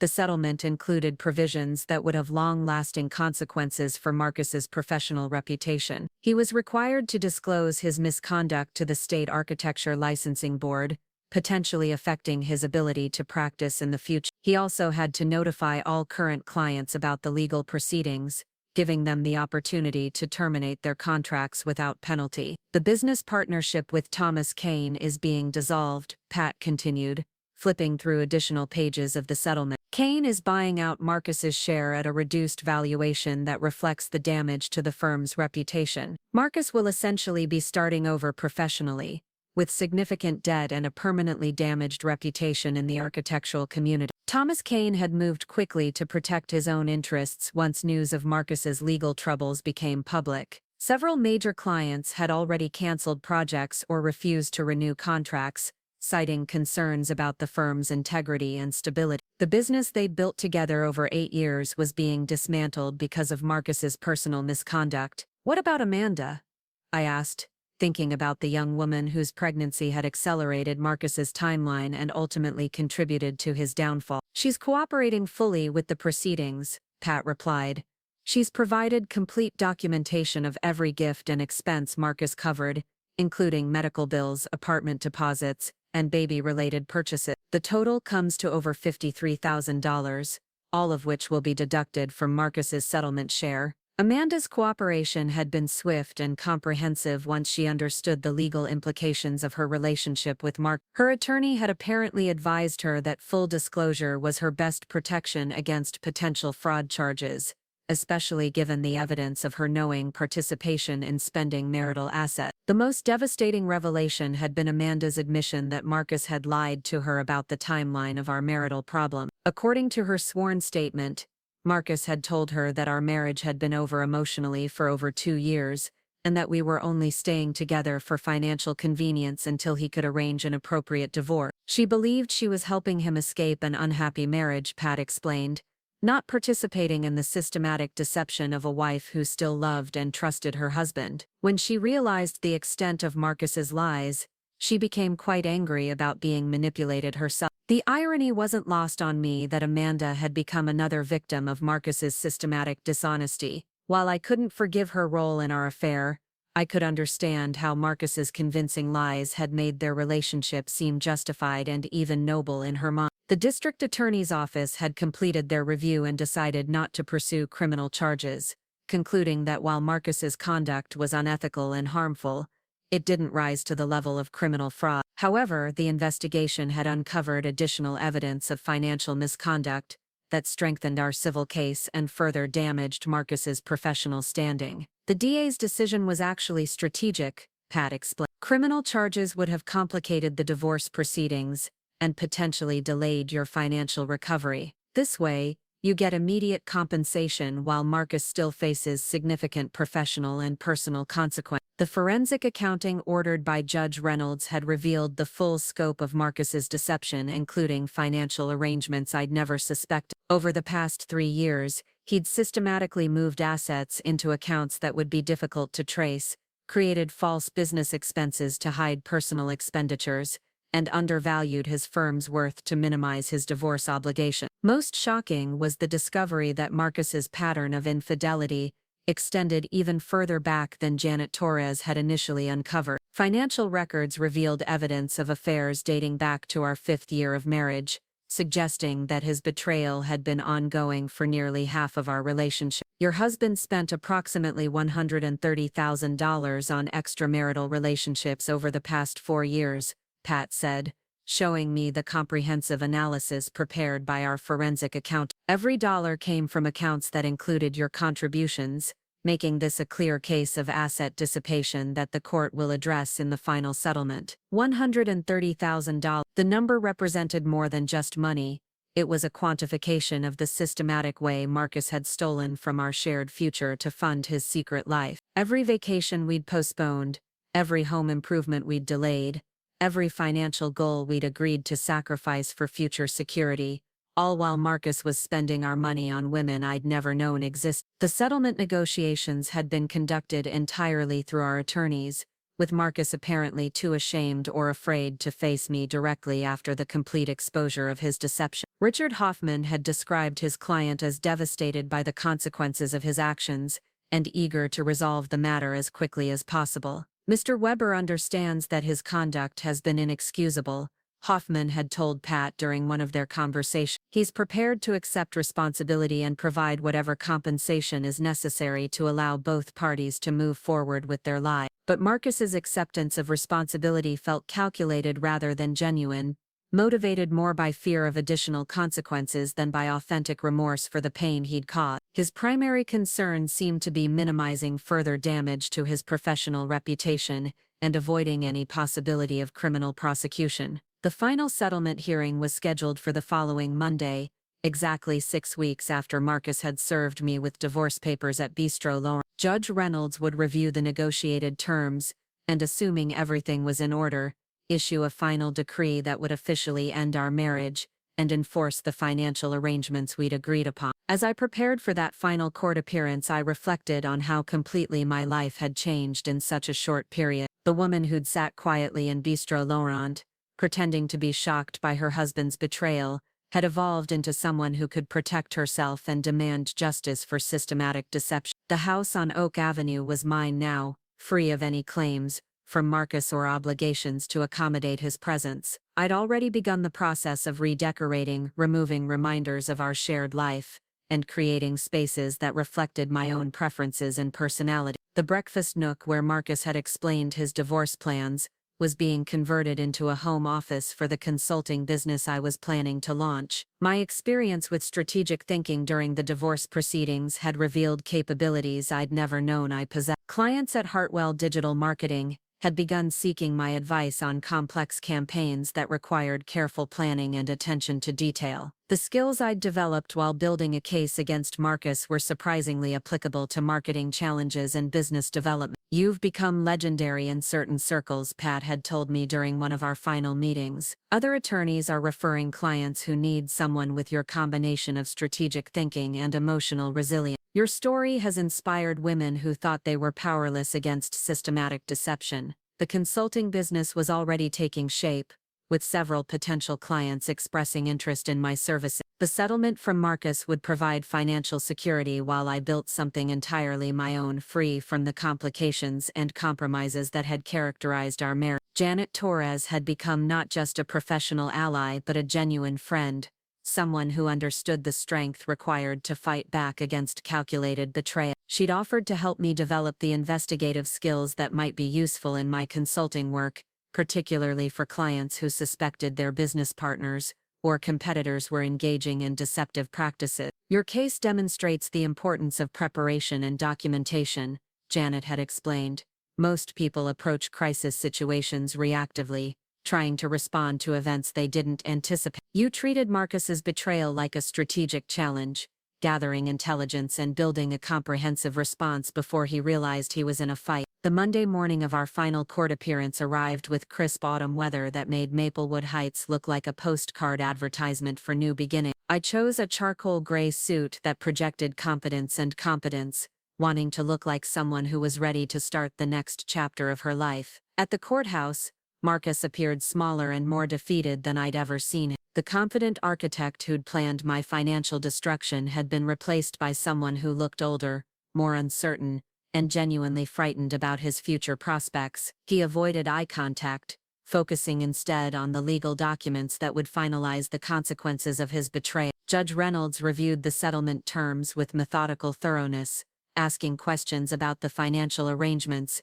and ensuring that both parties understood the implications of the agreement. The terms were more favorable to me than anything Marcus had originally imagined possible, reflecting both the strength of our evidence and the severity of his misconduct. "Mr. Votter," Judge Reynolds said, addressing Marcus directly, "do you understand that this settlement includes admissions of asset dissipation and financial misconduct that will become part of the public record. Marcus nodded without speaking, his attorney having apparently advised him to say as little as possible during the proceedings. The admissions would follow him professionally for years, affecting his ability to secure clients or business partnerships in the future. Miss Weber, the judge continued, turning to me, are you satisfied that this settlement adequately addresses the financial harm you've suffered as a result of your husband's systematic deception? Yes, Your Honor, I replied, my voice steady and clear. The terms provide appropriate compensation for the assets that were dissipated, and the trust that was violated. Judge Reynolds's final decree was comprehensive and unambiguous, establishing not just the financial terms of our divorce, but the factual record of Marcus's deception. The document would serve as a permanent reminder of what happened when someone systematically betrayed their spouse while underestimating their victim's intelligence and resilience. As we left the courthouse, Marcus's attorney approached Pat Morrison with a final request. Marcus wanted to know if I would be willing to have a brief private conversation, an opportunity for him to apologize personally and perhaps find some closure for both of us. Pat relayed the request with obvious skepticism about Marcus's motivations, but left the decision entirely to me. After considering the possibility that Marcus might have something genuinely important to say, I agreed to meet him in the courthouse cafeteria for 10 minutes. Marcus looked even more haggard up close, like someone who'd aged years in the space of a few weeks. His usual confident demeanor had been replaced by uncertainty and what might have been genuine shame about the consequences of his actions. Christina, I know this is inadequate, but I need to tell you how sorry I am, he began, his voice carrying a humility I'd never heard before. I convinced myself that what I was doing was justified, that our marriage was already over and I was just making it official. I realize now how wrong I was about everything. I listened without responding, curious about what Marcus thought an apology could accomplish at this point. The systematic nature of his deception had gone far beyond simple infidelity or poor judgment. It represented a fundamental betrayal of everything our marriage was supposed to represent. I underestimated you completely, he continued, his voice becoming even quieter. I thought you were too trusting and too focused on your career to notice what was happening. I never imagined you were capable of the kind of strategic thinking that exposed everything I'd done. This admission was perhaps the most honest thing Marcus had said during our entire relationship. He'd built his deception on the assumption that I was naive and passive, someone who would accept whatever explanation he provided without questioning or investigating further. You were right to protect yourself, Marcus said finally, and you were right to hold me accountable for what I did. I hope someday you can build something better than what we had, something based on honesty instead of lies. The conversation lasted exactly 10 minutes, ending with Marcus walking away toward an uncertain future while I headed home to Oak Avenue and the life I was building entirely on my own terms. His apology had been more genuine than I'd expected, but it didn't change the fundamental reality of what he'd done, or the justice of the consequences he was facing. Over the following months, I received occasional updates about Marcus's situation through mutual friends and professional contact. His architectural career had essentially ended, with most clients in the metropolitan area unwilling to work with someone whose personal conduct had been so thoroughly exposed. He'd found work with a small firm in another state, starting over at a significantly reduced salary and with limited prospects for advancement. Amanda had given birth to a healthy daughter and was raising her as a single mother, having decided that Marcus's pattern of deception made him unsuitable as a long-term partner. She'd reportedly returned to school to complete a degree in business administration, determined to build financial independence for herself and her child. Thomas Kane had successfully rebuilt the architectural firm under a new name, gradually restoring the professional reputation that Marcus's misconduct had damaged. Several clients had returned once they were confident that the business was no longer associated with the man who'd betrayed his wife's trust so systematically. My consulting business had grown beyond my initial expectations, with clients appreciating my strategic approach to complex challenges and my ability to anticipate problems before they became crises. The skills I'd developed while building a case against Marcus proved surprisingly valuable in business context, particularly for clients dealing with competitive threats or partnership disputes. The house on Oak Avenue had been completely transformed, with new furniture, fresh paint, and design choices that reflected my personal preferences rather than the compromises that had characterized our shared decorating decision. The space felt lighter and more authentic, like a physical representation of the emotional freedom I'd achieved. Most importantly, I'd discovered personal strengths and capabilities that I'd never known existed. The woman who'd been dismissed as too trusting to oppose her husband's betrayal had proven capable of strategic thinking that exceeded his own supposed business acumen. The experience had been painful, but it had also revealed resources within myself that would serve me well in every aspect of my future life. 6 months after our divorce was finalized, I received an unexpected wedding invitation that made me smile with genuine happiness. Claire was marrying her longtime boyfriend, and she'd asked me to be her matron of honor, a role I was honored to accept. The invitation included a note expressing gratitude for my friendship and admiration for the strength I'd shown during the most difficult period of my life. "You've inspired all of us," Claire had written. "Watching you handle Marcus's betrayal with such intelligence and dignity has shown us what real strength looks like. You've proven that the most powerful response to calculated cruelty isn't immediate retaliation or emotional collapse. It's careful preparation and strategic thinking that ensures justice becomes inevitable." The wedding was beautiful, filled with genuine love and celebration that reminded me what healthy relationships could look like. As I watched Claire and David exchange vows, I thought about the difference between their authentic commitment and the performance that my marriage with Marcus had ultimately become. During the reception, several people approached me with stories about their own experiences with deception and betrayal, thanking me for demonstrating that it was possible to emerge from such situations stronger and more capable than before. My response to Marcus's systematic lies had apparently become an example that inspired others facing similar challenges. "You've shown us that being kind and trusting doesn't mean being naive or helpless," one woman told me. "You trusted your husband because that's what marriage is supposed to involve, but when he betrayed that trust, you protected yourself with intelligence and preparation." A year after Marcus served me with divorce papers at Bistro Laurent, I celebrated the anniversary of my liberation with a dinner at the same restaurant. This time I was dining alone by choice, enjoying a meal that represented my independence and freedom rather than marking the end of something precious. The woman who'd sat at that same table 12 months earlier pretending to be shocked by her husband's betrayal had evolved into someone who understood her own worth and could protect her own interests. The anniversary dinner wasn't about Marcus or the marriage we'd shared.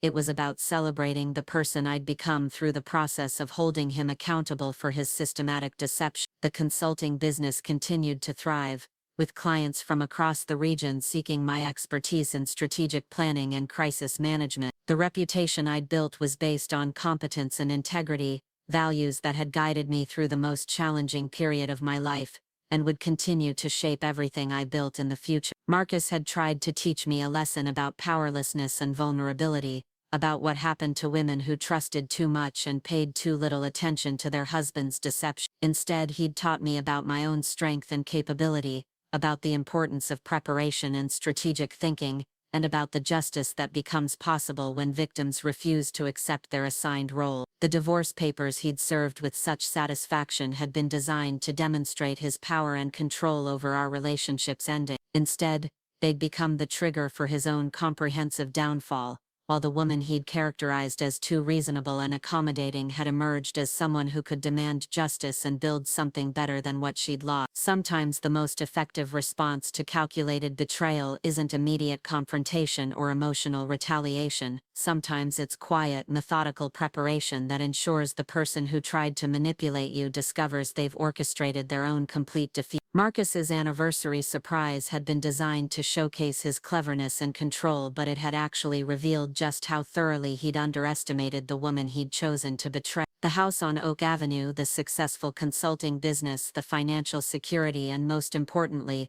the knowledge of my own capabilities, all of it represented justice achieved through intelligence and preparation rather than luck or circumstance. Marcus had counted on my naivety and compliance to ensure his plan succeeded, but he'd actually provided me with the motivation and opportunity to discover strengths I'd never known I possessed. Up next, you've got 2 more standout stories right on your screen. If this one hit the mark, you won't want to pass these up. Just click and check them out.